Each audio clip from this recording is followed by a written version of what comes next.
Secuestro Express. Encuentran en hospital al obispo emérito de Chilpancingo, Salvador Rangel, quien en conversación informal con el fiscal de Morelos reveló que lo privaron de su libertad varias horas y obligaron a retirar dinero de cajeros automáticos. 257 asesinatos. México tuvo el fin de semana más violento del año por el número de homicidios dolosos cometidos. Tan solo el domingo mataron a 103 personas. Postdebate. En el día después del segundo debate presidencial, continuó el balance de lo que dijeron e hicieron las tres candidaturas. En el estudio, presentan y contrastan sus propuestas económicas Tatiana Cloutier, Enrique de la Madrid y Sofía Provencio. México y Ecuador. Desde La Haya, Jennifer Cefó nos cuenta lo que se espera esta semana en las audiencias ante la Corte Internacional de Justicia por la irrupción de Ecuador a la Embajada Mexicana en Quito. Hoy, Ecuador respondió con una contrademanda por las acciones previas de México.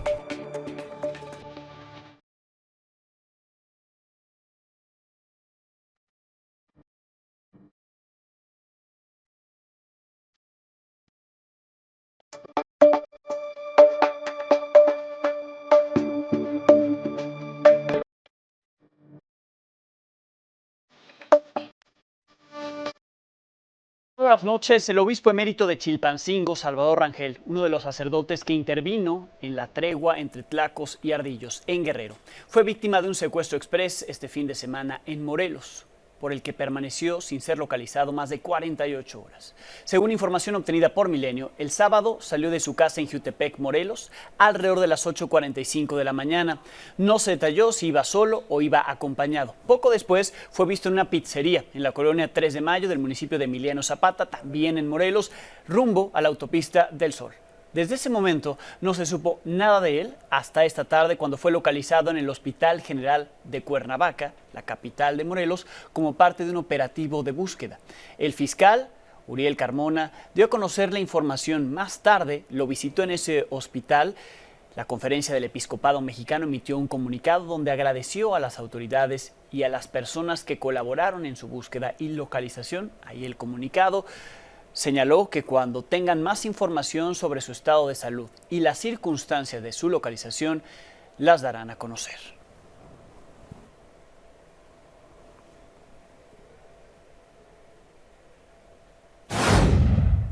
El fiscal de Morelos, Uriel Carmona, afirmó que en breve se podrá conocer la identidad de los asesinos del periodista Roberto Carlos Figueroa, quien fue secuestrado y asesinado el viernes pasado, a pesar de que su esposa pagó el rescate que la exigían. También confirmó que, de acuerdo con las primeras investigaciones, el homicidio sí está relacionado con la actividad periodística de la víctima. El sábado, periodistas de Morelos protestaron frente a Palacio de Gobierno para exigir una reunión urgente con el fiscal y una sesión extraordinaria de la Mesa para la Construcción de la Paz, en la que participen autoridades de los tres niveles de gobierno. Enseguida volveremos a hablar de Morelos. Estamos por hablar con el fiscal, con Uriel Carmona, al respecto de lo ocurrido en ese estado y en particular de lo que le daba yo al inicio: la desaparición y localización con vida del obispo emérito de Chilpancingo, Salvador Rangel, el que negoció con narcotraficantes, el que logró la tregua entre Tlacos y Ardillos en Chilpancingo.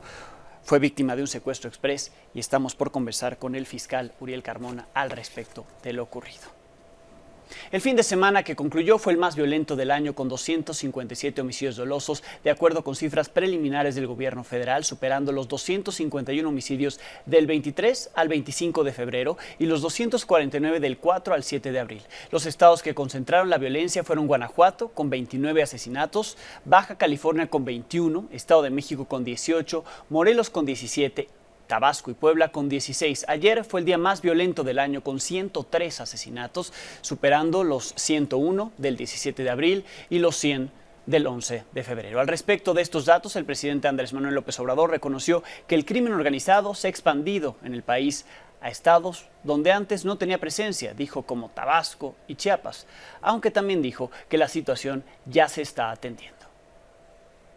Y sí, en Chiapas, en Tabasco, tenemos últimamente incrementos en homicidios. ¿Cuál es la razón por la que han podido expandirse estos grupos criminales y que han llegado pues a generar diferentes tipos de situaciones, violencias, pero también el desplazamiento forzado del que hablábamos y otro tipo de situaciones que están padeciendo los mexicanos? Sí, pues hay estados en donde no había tanta presencia de la delincuencia. Muchas veces son las confrontaciones entre grupos o que se dividen y se enfrentan. Entonces estamos en eso. Justamente en Chiapas, este martes inició el periodo de campañas para los más de 1.500 cargos que estarán en juego en esa entidad. Antes de este fin de semana fue privado de su libertad Rey David Gutiérrez Vázquez, el candidato del PT a la presidencia municipal de Frontera Comalapa. Lo privaron de su libertad la noche del sábado. Él estaba en la casa de un familiar. Ahí un grupo de hombres armados en varias camionetas lo levantó, se lo llevó. Este es el segundo hecho de desaparición contra un aspirante a la misma presidencia municipal.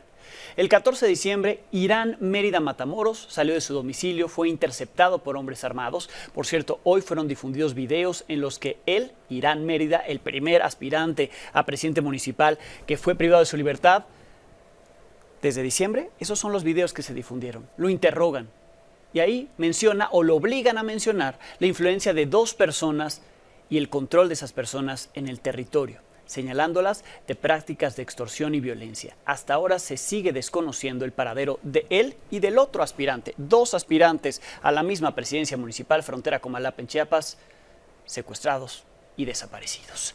Los crímenes contra políticos se acumulan en el país. Hace casi 2 semanas asesinaron a Alberto Antonio García, el candidato de Morena a la alcaldía del municipio de San José Independencia, Oaxaca.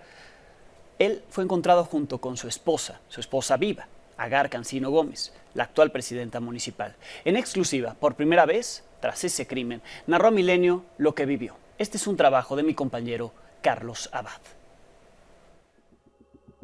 El 17 de abril, Agar Cancino Gómez, presidenta municipal de San José Independencia, Oaxaca, y su esposo, Alberto Antonio García, tesorero municipal y candidato de Morena a la alcaldía de ese municipio en la región de la Cuenca del Papaloapan, fueron secuestrados cuando viajaban sobre la carretera Loma Bonita-Tuxtepec. Yo soy víctima no una, ni dos, 3 veces. Todo esto es producto, pues, de acuerdo a las investigaciones, ahora sí que de un grupo delictivo, pero pues ellos están muy concatenados. Para la víctima, el ataque se trató de una venganza personal, pero también de un tema político y económico. ¿Fue político, fue económico, robo o fue una venganza personal? Ambas, todas las 3 cosas que mencionaste. Político sí, porque querían que, y lo digo abiertamente, que mi esposo desistiera del cargo. Económico sí, porque también nos quitaron dinero. Y venganza personal. Mi municipio, San José Independencia, es un municipio de paz, de tequio, de gente honorable y que no hemos sucumbido ante las garras del crimen organizado. Los protocolos federales de búsqueda se activaron de inmediato y luego de 48 horas, la alcaldesa fue encontrada con vida, pero a su esposo, sus captores lo asesinaron a golpes. Una madre de familia a la que le arrebataron la vida de un niño inocente de 20 años. Una esposa que era amada e idolatrada por su esposo. Una familia que deja en la orfandad. No es nada más de Agar Cancino Gómez, sino se ha vuelto un tema común en nuestro país y no podemos permitirnos seguir viviendo en esta violencia en la que nos encontramos inmersos. Desde Oaxaca, para Milenio Noticias, Carlos Abad. Saludo al fiscal de Morelos, Uriel Carmona. Muy buenas noches. Al contrario, Alejandro, gracias a ustedes. Buenas noches. Primero, preguntarle qué información tiene a esta hora sobre lo ocurrido con el obispo emérito de Chilpancingo, Salvador Rangel. Después de lo ocurrido, se habló de su desaparición. ¿Está bien, con vida, hospitalizado? ¿Qué información tiene? Pues está corroborado ya legalmente el tema de su identidad. Efectivamente, se trata del señor obispo. Se encuentra estable. Las autoridades hospitalarias ya nos dieron información oficial en el sentido de que está siendo bien atendido, está en recuperación, necesita reposo. En las próximas horas estará en condiciones de darnos una declaración ya oficial ante el Ministerio Público y pues vamos a corroborar la primera línea de investigación que versa respecto de que pudo haber sido víctima de un secuestro express para privarlo de dinero en efectivo a partir de la sustracción de de este dinero de cajeros automáticos. Estuvo privado de su libertad por varias horas. Él deja de estar localizado a partir del sábado en la noche. Nosotros recibimos la denuncia de su no localización el mismo día de hoy, y hoy mismo, pues afortunadamente lo localizamos con bien en el Hospital General de Cuernavaca. Tuvimos una coordinación con el gobierno de Guerrero y con la Fiscalía de Guerrero, y también con el gobierno del estado de Morelos. En el hospital debo reconocer que lo atendieron muy bien, lo recibieron sin saber de quién se trataba, y así lo atendieron, a decir de la gente del episcopado, de manera magnífica. Entonces serán las próximas horas donde tengamos ya corroborado la versión de que fue víctima de un secuestro express el obispo Rangel. Esta línea de investigación proviene de testimonios. Le preguntaría si viene del propio obispo, aunque no sea una declaración ante la Fiscalía. Él testificó de manera informal, como me dice. ¿Qué es lo que él dijo y cómo es que llegan ustedes a esta primera línea de investigación? Precisamente de las conversaciones extraoficiales que tuvimos con la gente cercana del episcopado. Okay. Y personalmente yo pude platicar con él un par de minutos. Ahora de lo que se trata es de que él firme una declaración formal, y entonces ya le demos curso a esa investigación, y pues vamos por los probables responsables de este hecho. ¿Qué lo llevó a un hospital? ¿Fue víctima de algún tipo de agresión física, emocional? Pues mira, sabemos que estuvo privado de su libertad por un buen número de horas, entonces tiene un desgaste propio de una persona de su edad. Aunque los médicos nos dicen que está estable, sí es necesario que tenga reposo de varias horas. Será en el transcurso de esta noche y madrugada de mañana que tengamos una declaración ya formal de su parte, pero tenemos que respetar los procesos de salud. Estamos coordinando esos trabajos con la gente del hospital. El intercambio que tuvo con usted me dice que fue breve. ¿Lo escuchó bien? Lo escuché bien, estable, sereno, ubicado en las esferas neurológicas de tiempo, lugar y persona. Sin embargo, pues sí noté que está cansado. Es una persona de edad madura, entonces vamos a esperar que la condición clínica sea lo más favorable posible para que nos dé su declaración. Aunque aún es pronto, la investigación apenas inicia, ¿puede estar involucrado algún grupo del crimen organizado en este secuestro? Sí, es correcto, tu comentario, es prematuro tocar un tema así. No tenemos ahorita ningún indicio, ninguna prueba directa o indirecta que nos dibuje que pudo haberse tratado de algo derivado de su actividad en el estado de Guerrero, pero esperamos que la declaración de él sea completamente ilustrativa, y él como víctima nos podrá decir si sus captores o su captor pudieron haberle mencionado algo en relación con su actividad en Guerrero. Hasta el momento no tenemos ningún indicio en ese sentido, sin embargo jamás vamos a descartar nada, ¿no? La coordinación de la que me habla, que se tiene con el gobierno de Guerrero, el gobierno de Morelos, ustedes como Fiscalía de Morelos, ¿ya tienen información si se desplegó algún tipo de seguridad para garantizar la integridad del obispo?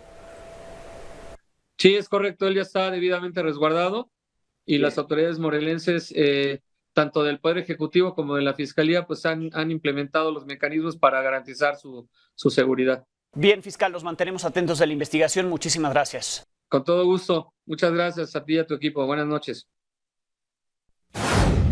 La madrugada del domingo, un juez ordenó la liberación de Abraham Oseguera, el hermano del Mencho, el líder del cártel Jalisco Nueva Generación. Sin embargo, aún no ha salido del penal del Altiplano. Su defensa alista un amparo por violaciones a sus garantías individuales, asegurando que no hay motivos para mantenerlo ahí retenido. Por la mañana, el presidente López Obrador aseguró que se está revisando si don Rodo, como se apoda este presunto delincuente, tiene asuntos pendientes con la justicia, por lo que pidió no liberarlo por tratarse, dijo, de un asunto de Estado. Se tiene información que hay que comprobar de que esta persona tiene antecedentes de haber estado en procesos legales, judiciales en Estados Unidos. Entonces, imagínense si procedemos a la ligera y nos sucede algo parecido a lo que pasó en el sexenio anterior, de que un fin de semana dejaron en libertad al señor Caro Quintero, y creo que a la semana viene el reclamo, ¿no? Y vuelven a reactivar la orden de aprehensión, nada más que ya no estaba el señor Caro Quintero, ya se había ido, ya estaba prófugo. Entonces, si no hay nada, nada más que nos dé la oportunidad el Poder Judicial, que este es un asunto de Estado. La Fiscalía General de la República emitió un comunicado acusando a autoridades locales de encubrir a don Rodo. Sin embargo, reconoció que entraron al domicilio sin una orden judicial, pues fue negada varias veces por jueces de control. Que los agentes de la Guardia Nacional ingresaron al ver personas armadas y en actitud beligerante. Según la Fiscalía, los familiares de don Rodo quisieron ocultar su verdadera identidad. Sobre la presunta colusión de autoridades locales, la Fiscalía explicó que policías municipales denunciaron a los elementos de la Guardia Nacional que actuaron en este operativo y que fueron testigos de la defensa de don Rodo. La Fiscalía agregó que sus abogados presentaron videos sin documentación horas antes de la reanudación de esta audiencia, los cuales fueron usados por el juez para determinar su liberación. Por eso, presentará la Fiscalía General de la República un recurso de apelación y denuncias penales contra la Policía Municipal de Autlán, Jalisco. Estos que le presento en pantalla son los videos de los que habla la Fiscalía General de la República y que fueron presentados por la defensa de Abraham Oseguera, alias El Rodo.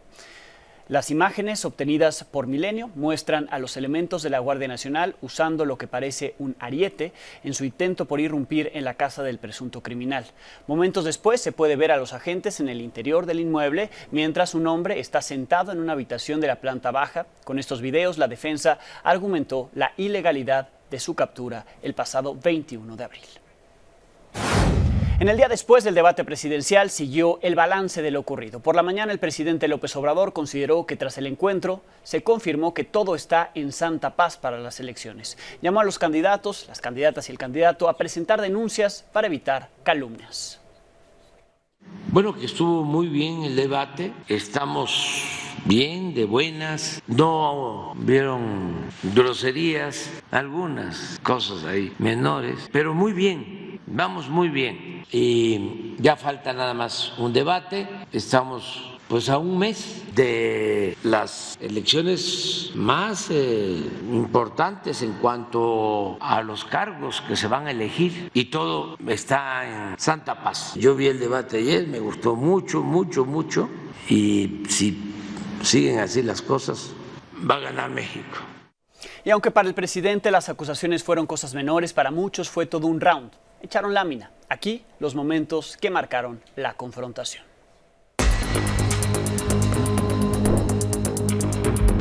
Soy Xochitl Gálvez. Esta 17 la termino. La única extorsión que conoce la candidata de... La deuda no ha aumentado realmente como aumentó en los periodos anteriores. Ella tuvo contratos que son ilegales mientras fue jefa delegacional en la Miguel Hidalgo y mientras fue senadora.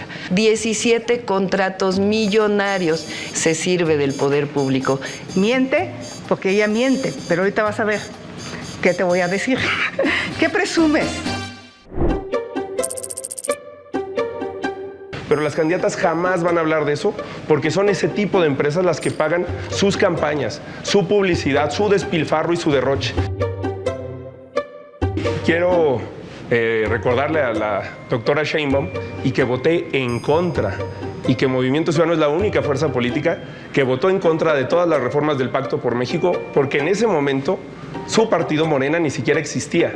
Sí, no va a ganar Santiago Taboada porque no va a ganar el cártel inmobiliario al que ella hasta hace unos meses denunciaba y tampoco va a ganar Clara Brugada aunque mande reventar eventos a la UAM. Que con carteles como este, con mensajes en sus pizarrones, con mensajes en sus libretas, que todo sea rock and roll y fútbol. De país de mi hijo Luciano, de 5 años.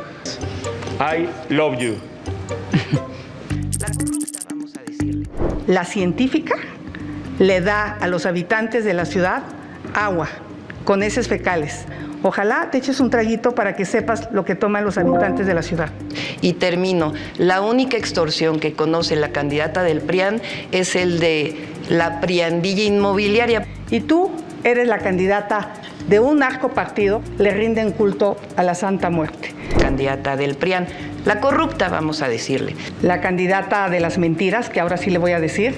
La única corrupta aquí es la candidata del PRIAN. Pues yo le podría decir narcocandidata, ¿verdad? 17 la termino. También destacaron algunas de las propuestas en los temas que se abordaron, algunas viables y otras cuya viabilidad ya ha sido cuestionada.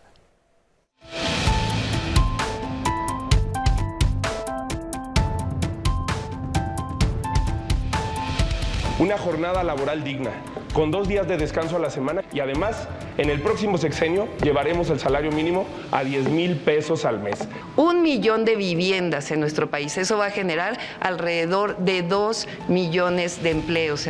Todo aquel que gane menos de 15,000 pesos no va a pagar impuestos. Convertir el tráfico en un río.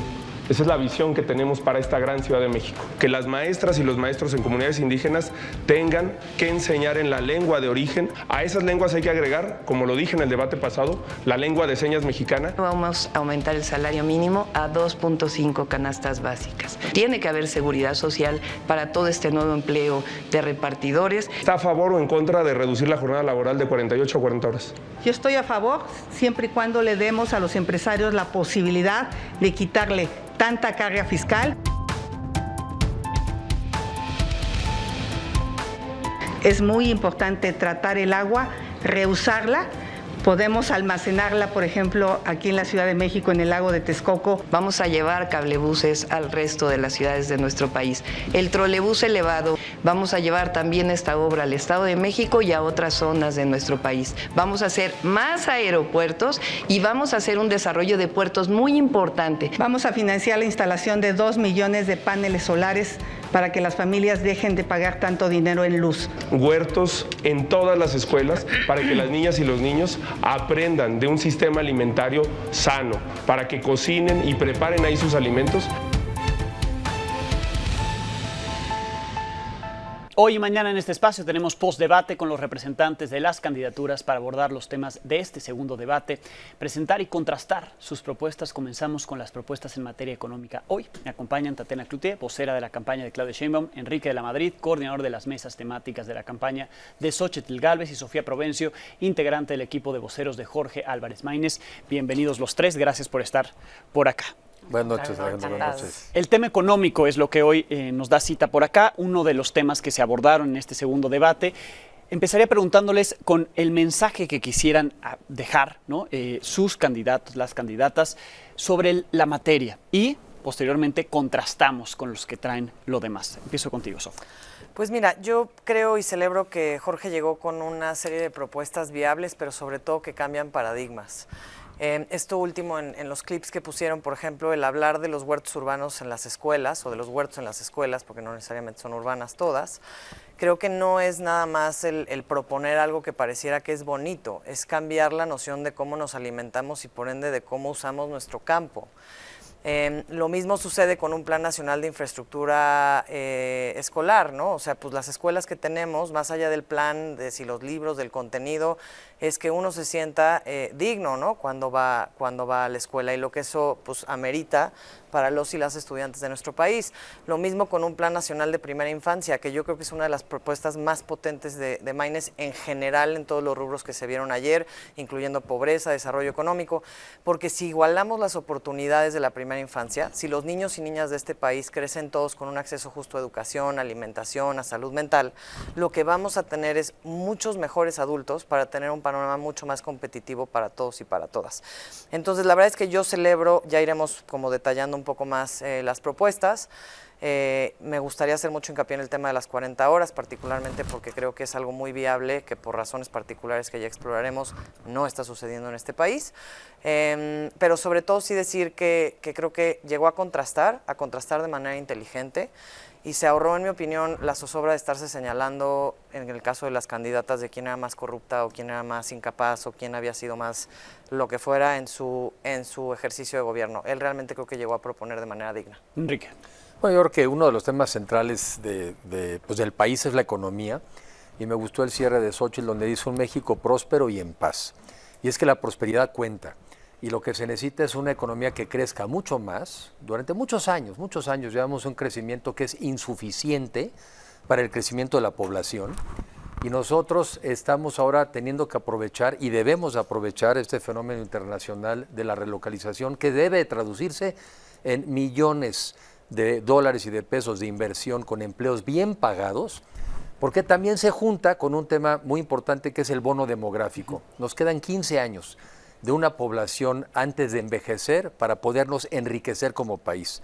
Y es el momento de aprovecharlo, y por eso tenemos que hacer todo para que en estos próximos 10, 15 años, empezando ya, seamos un país que se transforme a un país de clases medias. Si no, el destino sería envejecer pobres. Y eso no le puede pasar a esta generación. Tatiana. Pues aquí parte de lo que la doctora pone en la mesa es trabajar para que no se dé nomás un crecimiento, sino se dé un desarrollo económico y que este venga acompañado de fortalecimiento de la innovación, la diversificación y la inclusión, cómo conectar los sectores productivos y de consumo a través de mucho más carreteras, que las carreteras ayuden o toda la parte de logística pueda ayudar a un crecimiento y a mayor empleabilidad. También con un plan hídrico importante, con plan logístico, con la simplificación de trámites, que esto se vuelve súper importante, no solamente para la inversión local, la inversión nacional, sino también para la inversión extranjera, que tiene que ver con la relocalización que acaba de mencionar aquí de la Madrid. Y para esto, pues, propone lo que le llaman la llave México, que es cómo lograr a través del uso de la tecnología tener todos los documentos electrónicamente para que no te estén pidiendo una y otra vez, y esto va en la parte de la simplificación de los trámites. También tiene que ver con la mejora del salario mínimo de una manera constante, que el salario mínimo vaya avanzando mucho más y por encima de la propia inflación, y que la tecnología sea un detonante, metiendo dos puntos importantes aquí: avanzar en todo lo que viene siendo la transición energética a partir de más carros híbridos, vamos a ponerle de esta manera, y también seguir trabajando para que las desigualdades económicas se disminuyan. Sí, viabilidad de las propuestas se ha discutido y lo decías, Sofía. Jornada laboral de 40 horas está presentado ahí, no ha avanzado la discusión en el Congreso. ¿Es viable, no es viable? Y les preguntaría a ustedes, esa número 1 por parte del candidato Maínez. Número 2, reducir impuestos, pago de impuestos ISR para personas que ganen menos de 15,000 pesos, lo propuso Xóchitl Gálvez. ¿Es o no viable y cómo se podría dar? Y en el caso de Claudia Sheinbaum, más programas y más beneficiarios con el presupuesto actual, o cuál sería la ampliación del mismo para poderlo lograr. Sof. A ver, voy por partes. Primero, yo creo que la jornada de 40 horas, por supuesto que es lograble. O sea, es que hay cantidad de países alrededor del mundo que justamente no explotan a sus trabajadores, les dan 2 días dignos de descanso. En este país, según números de la OCDE, somos uno de los países con más horas trabajadas, pero menos productividad. Y yo creo que lo que merecemos justamente es una jornada digna que favorezca la salud mental de los y las trabajadoras. Esta iniciativa ya está en el Senado. De hecho, o sea, ya pasó por toda una bola de capas y discusiones. Ayer, antier, durante el debate, ayer ya no sé ni en qué día vivo, pero ayer. Durante el debate, Maínez le pregunta de manera muy puntual a la candidata del PRIAN y le dice: oye, ¿tú qué opinas sobre la reducción de la jornada laboral? Sí. Y ella contesta: sí, pero con el permiso prácticamente de los y las empresarias, ¿no? Lo cual me parece sumamente triste, porque eso significa que para pelear por un derecho laboral de las trabajadoras y los trabajadores tienes que ir a pedirle permiso a alguien. Y creo que así no vamos a avanzar. Ojo, esto tiene que ir del brazo, hablando de viabilidad, con el tema de apoyar a las pymes, porque evidentemente, conforme tú vas aumentando derechos laborales, aumentas salario mínimo, etcétera, claro, tú tienes que acompañar a la pequeña y mediana empresa para que evidentemente no quiebren, y nadie es ajeno a esto, y lo que está proponiendo Maínez va del brazo con ese proyecto. Sobre todo, y él lo dijo muy claramente el día de ayer, a las pymes que estén gestadas por gente joven. Ahora, yo sí creo que el tema de condonar impuestos a las personas que ganan menos de 15,000 pesos es una manera de decir que no quiere la candidata del PRIAN, de nuevo, señalar una reforma fiscal, que es lo que este país sí necesita. No necesitamos ir a condonarle impuestos a nadie, necesitamos írselos a cobrar a quien los tiene que pagar, y los tiene que pagar de forma clara, contundente, que son las personas que más dinero ganan en este país y que en promedio terminan pagando muchos menos impuestos que la clase media, y a veces que la clase baja. ¿Más programas para más personas? ¿Viable? Más programas para más personas dependiendo de la responsabilidad del programa. Por ejemplo, vamos a tener una generación joven hoy que se va a ser responsable de pagar las pensiones de la generación que está, digamos, ya de salida en efectos laborales, que probablemente esa generación joven no va a recibir esos beneficios. Entonces yo creo que más bien hay que nivelar la tabla de juego. No queremos dejar pobre a una generación que está creciendo por sostener la viabilidad de una generación hoy.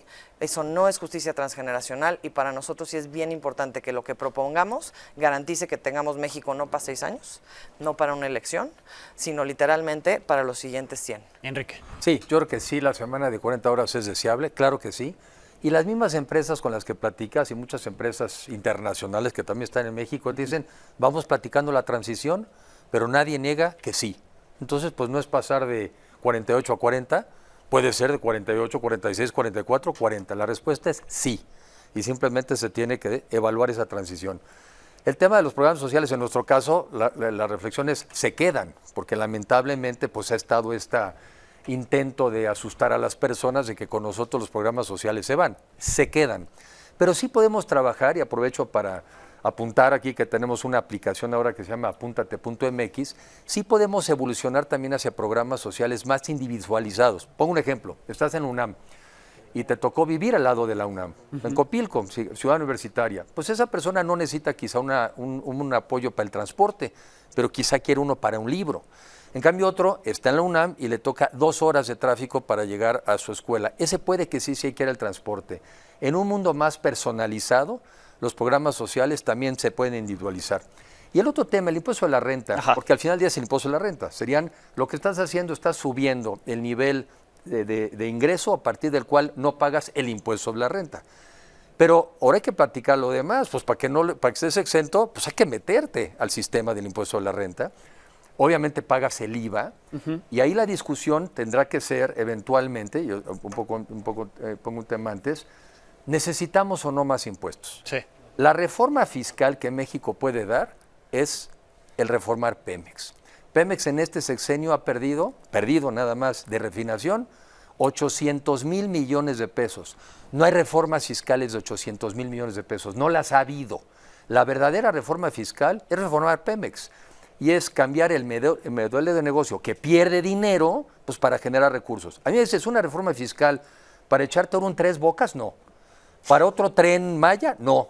¿Para 8 trenes de pasajeros que nadie ha puesto? No. Entonces, primero es, ¿para qué queremos los impuestos? ¿En qué lo vamos a gastar? ¿Somos o no eficientes? Y dentro de eso, los ingresos provendrán de no perder 800,000 millones de pesos en Pemex. Tatiana. Ok, primero que nada, creo que algo que se vuelve importante es, nomás para hablando de los programas sociales, tomar un comentario que hizo la candidata del PRIAN el 29 de noviembre del 22, está en una red digital, no sé si puedo decir el nombre o no, La Octava, y donde dice, aquí viene un video de la candidata, en donde dice que declara que México necesita crear fuentes de trabajo, lo cual es totalmente válido, pero donde ella dice directamente esta parte de que no a los programas sociales de forma permanente, sino que hay que quitarlos. Entonces hay una contradicción, no sé si quien hace el trabajo aquí de apoyo en este momento en la vocería tiene o no el conocimiento de esto. Voy a 2 temas de los programas sociales. Hay 2 programas sociales que la doctora ha pedido o ha puesto en la mesa para ponerlos ahorita en caso de llegar a la presidencia, que tiene que ver con apoyar a las mujeres de 60 a 64 años con un apoyo, y a los niños y niñas de primaria que están en la escuela pública. Para poder haber llegado a hacer esta propuesta, hicieron una corrida económica, porque si no, no estaría haciéndose la propuesta en estos términos. Sí alcanza.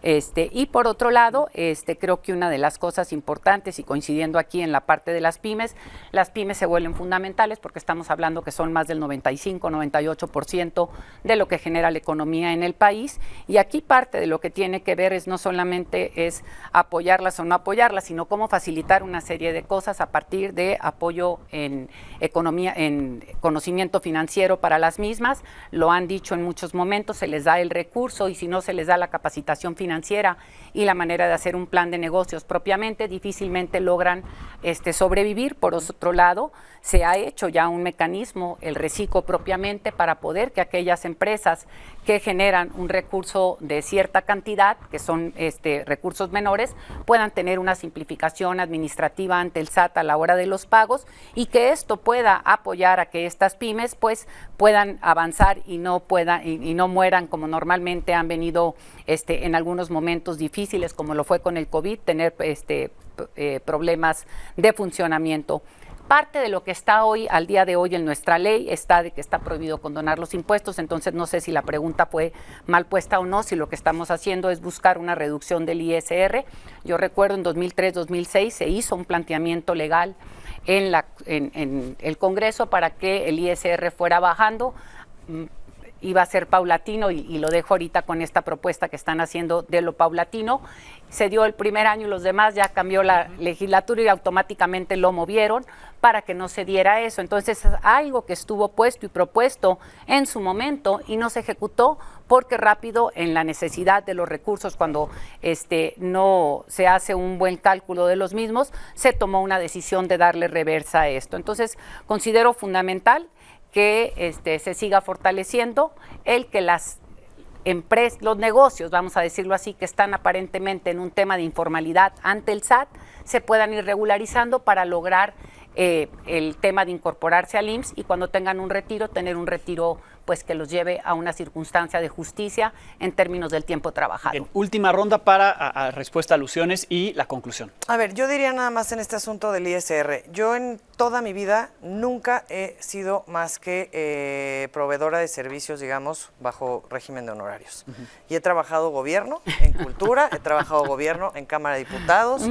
Y en ese sentido, creo que habría que replantearnos otra vez. O sea, yo creo que la gente lo que merece es eliminar el desgraciado capítulo 3000 y similares y que realmente tengamos no una condonación de impuestos, sino derechos laborales dignos y reales, donde la gente que esté en la formalidad e incluso la gente que esté en la informalidad, porque pensemos que poco a poco las iniciativas para regular las trabajadoras del hogar, etcétera, ¿no? Merecen que al final de sus días y durante su etapa laboral, pues tengan acceso a un verdadero sistema de salud que sí funcione, a un retiro digno, pero de nuevo, no a costa de las nuevas generaciones. Entonces, mientras estamos hablando de cómo vamos a liquidar pensiones, etcétera, por el otro lado, la mayoría de la juventud que está ingresando hoy a la fuerza laboral no tiene garantías de derechos laborales reales. Entonces, yo diría que ahí creo que hay que replantearnos el concepto y pensarlo con mucha más dignidad y con mucha más equidad para todas las generaciones. Y yo sí cierro diciendo que al final del día creo que hoy por hoy necesitamos tener mucho cuidado, particularmente quienes nos ven en casa, de qué de lo que se está proponiendo es una verdadera propuesta viable y qué es una propuesta electorera para jalar votos el 2 de junio. Yo sí les comentaría y les sugeriría a quienes nos vean en casa que googleen, que busquen lo que se está proponiendo, que más allá de lo que les digamos nosotros tres, estén ustedes al tiro de escuchar, que no nos la compremos, particularmente en el tema de programas sociales. En Movimiento Ciudadano estamos hasta el gorro de que literalmente se agarran de un lado del otro, todo el tiempo argumentando el tema de programas sociales. Los programas sociales son constitucionales. Que nadie los asuste a la hora de ir a votar. Enrique. Sí, como no. Bueno, primero, el tema de los trabajadores, este tema no es condonar, es que modificas la ley del impuesto a la renta para que debajo de 15,000 pesos mensuales no cause impuesto a la renta. No condonas nada, es legal, tiene que ser una transformación legal. Esto tiene que ver también con lo que los trabajadores nos han demandado. Lo que nos dicen es, sí, qué bueno que han subido los salarios mínimos, qué bueno, pero ahora lo que resulta es que pago más impuestos. Y entonces, una de las demandas es, quiero que esos aumentos de salario sean reales. Y por eso obedece a ese planteamiento. Segundo, me encanta que la doctora Sheinbaum sí esté aprendiendo sobre el tema de pymes y me encanta que se esté alejando de la pésima política del presidente López Obrador, que deshicieron el INADEM, quitaron el financiamiento, quitaron los programas a las pymes. Me encanta ver que aprenden, ¿sí? Y que evolucionan. Y por eso nosotros estamos planteando una nueva agencia para precisamente promover el emprendimiento, la productividad y la innovación, porque efectivamente, como dice Tatiana, pues ahí está el 99% de las empresas del país. Entre las microempresas y las medianas, ahí están. Todas las empresas de México, el 70% de los empleados y el 50% del valor agregado. Tiene que ser una economía y tiene que ser una política de apoyo a las pymes, definitivamente. Y me gusta ver eso. Y repito, el tema fiscal, pues nada más una reforma donde podamos recuperar esos 800,000 billones de pesos hoy tirados a la basura, obras de infraestructura inútiles, como el Tren Maya, ¿verdad?, que lleva en 500,000 millones de pesos y se descarrila. Un Dos Bocas, que ya triplicó su costo y todavía no saca petróleo. Un aeropuerto internacional de México que estaba al 30% de avance, no necesita reformas fiscales. Con que no tires el dinero como lo han tirado en este gobierno, alcanza. Bien. Tatiana. Bueno, primero que nada se me hace una vez más, creo que el señor de la Madrid y la candidata no han platicado porque ella ayer dijo en el debate que estaba a favor del Tren Maya, entonces ya no entendí nada. Me voy al tema del INADEM y la importancia que tiene el apoyo a las pymes. Uno de los motivos por el cual desaparece el INADEM es que desapareció el dinero que se les prestó a las empresas durante el sexenio pasado. hay una denuncia ahí puesta y bueno, esto yo creo que se vuelve importante. Pero ¿qué es la propuesta que se vuelve fundamental aquí? Estamos proponiendo, y esto me encanta que lo digas porque creo que sí es parte de la viabilidad y la pueden googlear, sí, 12 polos de desarrollo a lo largo del interoceánico. Está hablándose de 100 parques industriales, que estos se hacen de forma conjunta a partir de las necesidades de la relocalización y repitiendo con un proyecto de regionalización que está súper bien planteado y que no fue solamente una persona quien toma la decisión en esto, sino se trabajó a través de los diálogos por la transformación, en donde la empresaria Altagracia Gómez fue la que habló con empresarios, empresarias, medianos, chicos, grandes, de todos los tamaños a lo largo y a lo ancho del país para hacer este plan, y en donde vienen estas propuestas claramente fundamentadas para hacer una realidad con planeación de cómo dar el segundo paso para que este país siga desarrollándose. Tatiana, muchísimas gracias. Al contrario. Gracias, Enrique. Gracias, Sofía. Bienvenidos siempre a este espacio. Así el postdebate. Pausa. Volvemos. Hace unos momentos la Secretaría de Salud de Morelos informó en una tarjeta conjunta esta noche que se solicitó el egreso voluntario de Salvador Rangel, el obispo emérito de la diócesis de Chilpancingo Guerrero, que le informaba yo al inicio. Se encuentra recibiendo atención médica después de haber sido víctima de un supuesto secuestro express. Saldrá de manera voluntaria, es decir, está bien, está estable y podrá salir de ese hospital en las próximas horas. Antes de despedirnos, quienes trabajamos en Grupo Milenio, Multimedios, Canal 6, nos unimos a la pena y lamentamos el fallecimiento del señor Mario Ulloa Márquez, padre de nuestra compañera y pieza fundamental de este espacio, Mariana Ulloa, coordinadora editorial de Milenio Televisión, a quien le deseamos una pronta recuperación, a sus 3 hijas, a las hijas del señor, a su esposa Emma Rodríguez, que sobreviven. Descanse en paz, Mario Ulloa Márquez. Buenas noches.